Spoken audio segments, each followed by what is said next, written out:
council meeting that I was asked to bring before the board by a city council person. And essentially it was in regards to the back lots of Parkside, if we could give some thought and consideration to assign parking, and if that would curb some of our issues with people hanging out in the back lot, partying back there.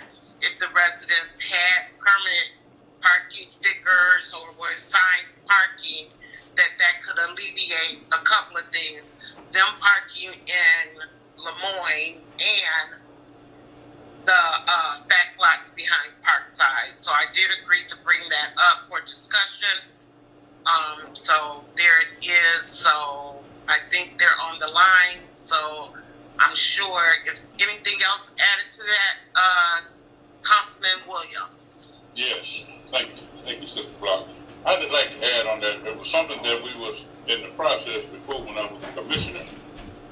We had indicated about that back alley. Everybody knows, even in the city, knows that there's back in the back of Parkside, that there have been normally most of the vehicles back there are not resident vehicles, and most of them they're selling drugs and various things and hindering in the backup. What we thought, what was supposed to happen, previous down the road, I don't know whether it dropped the ball or whatever happened. We had indicated that we were going to put resident signs up in the back of that and make that for residents park. Okay, at a period of time, it was talking about having it where the residents can actually park by them, because in the front of the park side, and you also have visitors parking spaces also.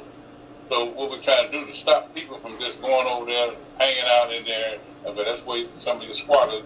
And then truthfully, I just have to say this, that I know for a fact there are squatters over there living in their cars behind them, and they got their little operations going on. So sometimes, we're going to have to try to, make that. It happened out there. I don't know if you recall back. I know the housing apartments out on Van Born Road out in Wayne. That's what cleaned up basically their operation out there, because there used to be killing, shootings, and selling and everything else.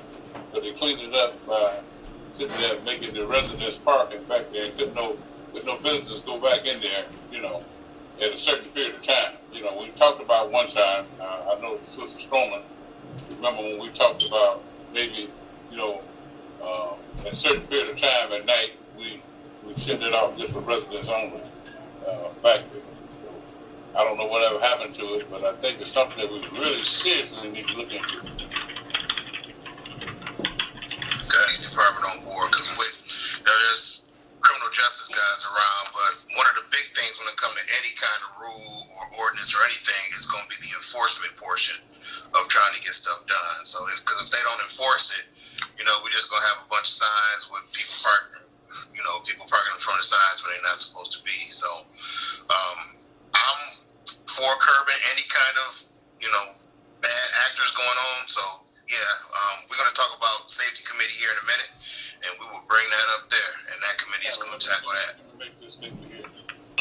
And so I'll make sure that area that we actually go out to, I'll make sure that I go take a look at that area, because and just put my eyes on it, with the team, because I like to see what you all are referring to. I haven't seen it, but Thursday I'll make sure that we pay attention to it, and then we bring something back to the board, and we let everyone know, again, like you said, Chairman, working with the police, and I think Councilman said, posting some signage, some no loitering signage, things like that. There's several things that we can do to start moving that along a little, start moving it along. Let me say that, that don't require a great deal of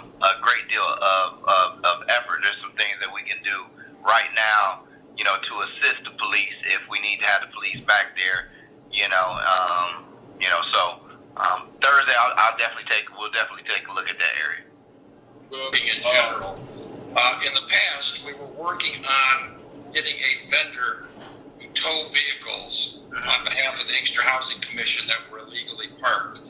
And we had reached out to several local vendors that had their offices of the city of Inkster, and they were not interested in entering into a contract with the Inkster Housing Commission to tow vehicles. But I think based upon this subject matter, it might be a good idea with Mr.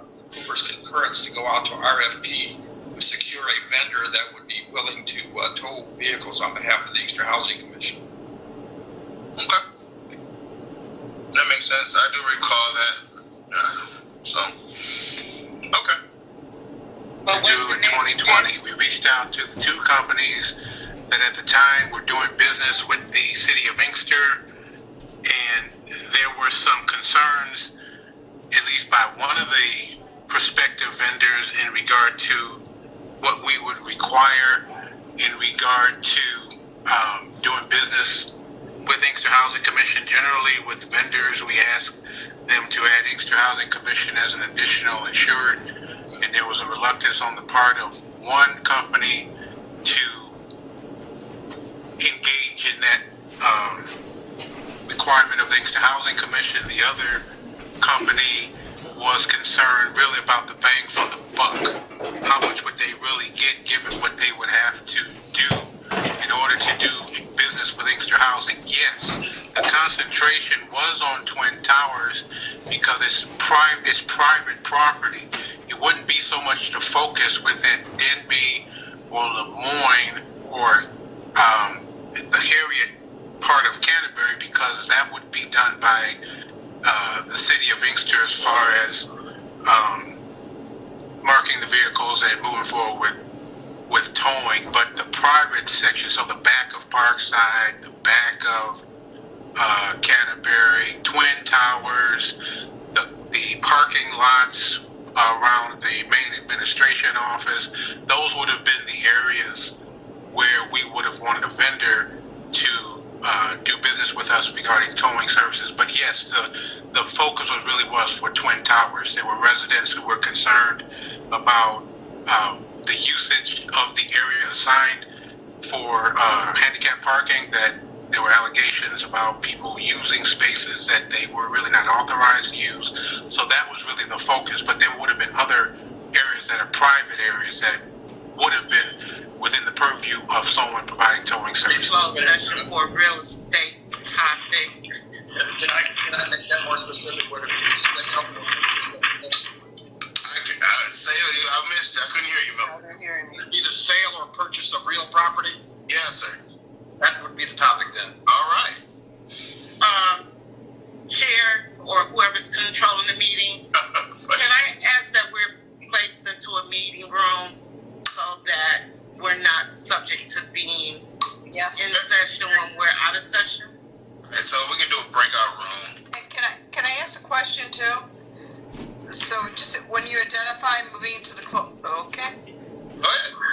Now, just for me, because the stuff is in and out on the video, you kind of hear people, but you don't.